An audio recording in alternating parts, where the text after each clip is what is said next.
Hello hello et bienvenue sur la chaîne YouTube Oui Mystique France.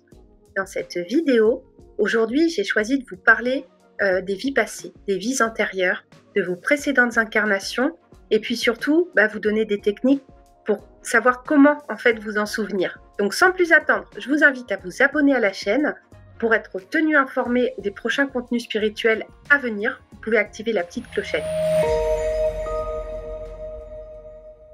Donc comme je vous l'ai annoncé, en fait cette vidéo, elle est destinée comme beaucoup à vous donner des outils pour vous permettre de vous souvenir de vos vies antérieures. Les croyances sur les vies antérieures, en fait, et les réincarnations, elles varient selon les cultures, les croyances, les traditions spirituelles à travers le monde, y compris certaines religions. Donc en fait, selon certaines philosophies, religions comme l'hindouisme, le bouddhisme et certaines branches en fait du New Age, il est acté que l'âme des êtres humains, en fait, elle se réincarne dans de multiples vies successives.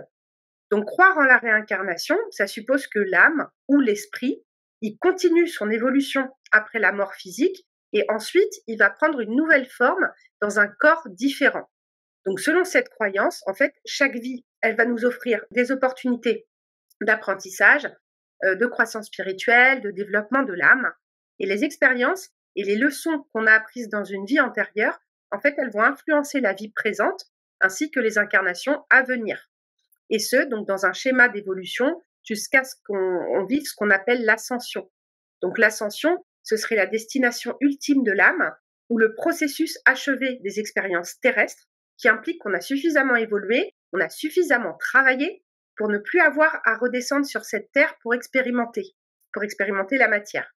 Donc on aborde souvent la notion de vies antérieures ou de réincarnation sur la base de souvenirs spontanés ou d'hypnose régressive aussi.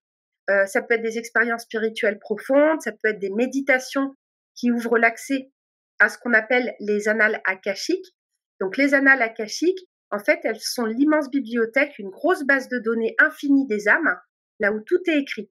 Et certaines personnes prétendent se souvenir de détails spécifiques de vie passée, y compris des lieux, des personnes ou des événements historiques ou des choses comme ça.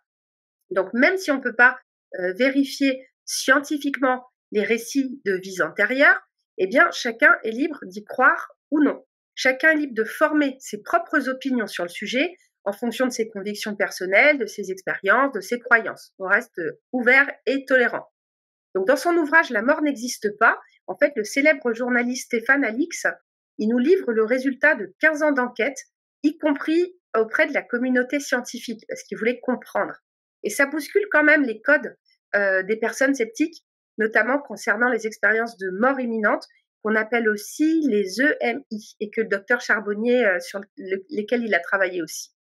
Quand on croit en la réincarnation, on pense que la majeure partie de nos caractéristiques personnelles, nos expériences et nos capacités dans cette vie, ça reflète ce que nous avons vécu, ce que nous avons appris antérieurement sur Terre. Donc on pense que plus notre âme est mature, plus nous avons d'expériences spirituelles et plus on est doué dans certains domaines en fait de la vie. En fait, nous sommes tous très probablement des êtres réincarnés et nous n'avons pas tous le même nombre de vies passées ni le même nombre d'expériences terrestres. Donc par conséquent, chaque âme, en fonction de son degré de maturité, elle va évoluer à son rythme et surtout sans avoir besoin d'être jugée par autrui sur son niveau d'évolution qui peut être moindre ou qui peut être élevé. Parce que si je suis là moi aussi sur cette terre et dans ce corps physique, c'est que moi aussi j'ai encore du travail à faire et vous aussi. Et voilà, pour vous c'est pareil en fait. Donc les signes que votre âme peut envoyer à votre conscience pour vous donner de précieuses informations sur vos vies passées, ils sont multiples. Alors, ça peut être par exemple des rêves récurrents que vous allez avoir, ça peut être des souvenirs incohérents, surtout lorsque de jeunes enfants, ils ont témoigné avoir des souvenirs incohérents qui plus tard se sont révélés être curieusement précis, ou alors certains qui se sont mis enfants à parler des langues qu'ils n'avaient jamais apprises. Donc il peut aussi y avoir une forte intuition que vous ressentez vraiment si intensément que ça va prendre un goût de certitude et de vérité, un sentiment de déjà-vu. Tiens, j'ai déjà vécu exactement ça. Et vous savez exactement ce qui va être dit ou ce qui va se produire juste après. Et puis ça se produit. Parce qu'en fait, nous avons tous déjà fait l'expérience d'un déjà-vu à un moment donné de notre vie. Et donc cette sensation d'avoir déjà vécu la situation présente, accompagnée d'une sensation d'irréalité et d'étrangeté. On a une sensation bizarre quand ça se produit. Alors certains pensent que le déjà-vu, c'est une dissonance neurologique. D'autres croient que ça reflète des possibilités d'autres dimensions ou des univers parallèles. Et d'autres disent et pensent que ça révèle en fait l'expérience d'une vie antérieure. Parfois, vous avez une grande affinité avec certaines cultures, certains pays, certaines périodes de temps, certains environnements, sans trop savoir pourquoi en fait cet attrait il est si puissant. Pour ma part, ça se situe au 19e siècle en Irlande. Certains vont être attirés, tournés par l'Afrique, la Révolution française ou autres. Et on peut aussi ressentir des craintes ou des phobies inexplicables en fait. Par exemple, certaines personnes, elles ne supportent pas d'avoir une écharpe autour du cou ou même qu'on leur touche la gorge.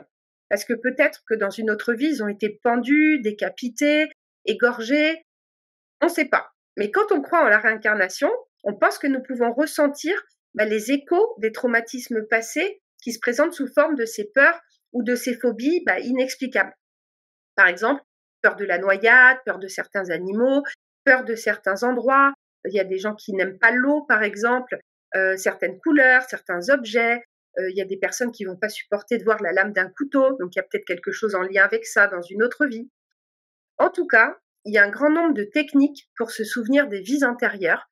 Ça implique un système de régression, puisque c'est antérieur, qui, à travers un état hypnotique, en fait, ça va permettre d'accéder à des niveaux de conscience qu'on ne peut pas atteindre de façon consciente ou normale.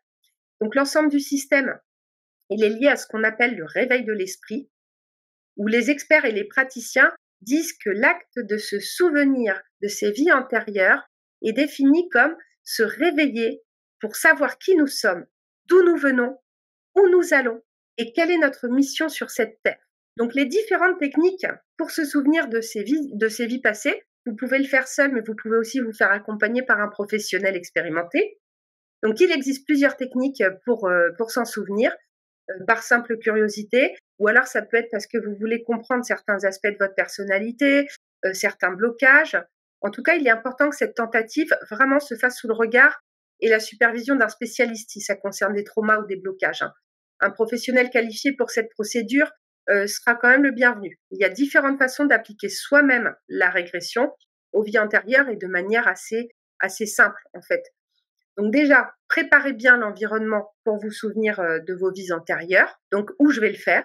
Donc la première étape, ça consiste à préparer l'endroit qui sera utilisé à cette fin, parce que sans cette préparation, il y a des ondes externes qui pourront influencer considérablement les résultats. Il faut vraiment faire le vide. Il doit avoir une température ambiante assez agréable pour celui qui va justement tenter l'expérience. Il faudra réduire au maximum l'influence de la lumière, donc on va travailler dans la pénombre. C'est préférable que les rideaux soient fermés. Les influences sonores, donc il peut y avoir des sons ou des bruits blancs, comme le son d'une télé qui est connectée à une chaîne en fait sans transmission, ou un son rose, ça peut être le bruit d'une cascade par exemple. On peut se mettre quelque chose de très agréable. Ça c'est ok, c'est même bénéfique en fait, parce que ça va permettre de couvrir d'autres sons parasites. Mais les bruits d'une télé avec un programme en cours, radio, téléphone, non, ça on oublie, ça ne doit pas exister dans cet espace. L'étape suivante, donc, c'est trouver un endroit pour se coucher ou pour s'asseoir de manière inclinée. Le plus important, il faut être totalement à l'aise et détendu. Le corps, il doit être libéré pour que l'auto-hypnose, en fait, elle puisse s'effectuer. Donc, on se met bien. Il faut ajouter que le choix du moment de la journée pour cette auto-hypnose, il est aussi important que la préparation de l'espace, vu que le corps et l'esprit doivent être au calme, sans que l'esprit, en fait, il cesse d'être en alerte ou en ébullition pour autant. Donc, on demande au mental de se calmer. Si on a faim, si on a envie d'aller aux toilettes, ça peut provoquer des distractions qui seront indésirables, en fait, puisque l'objectif, c'est d'entrer dans un état de conscience modifié. Donc ensuite, on va se concentrer. C'est le moment où vous devez utiliser toute votre capacité de concentration et de visualisation. Après, vous êtes couché ou incliné sur le dos, les mains posées juste à côté du corps.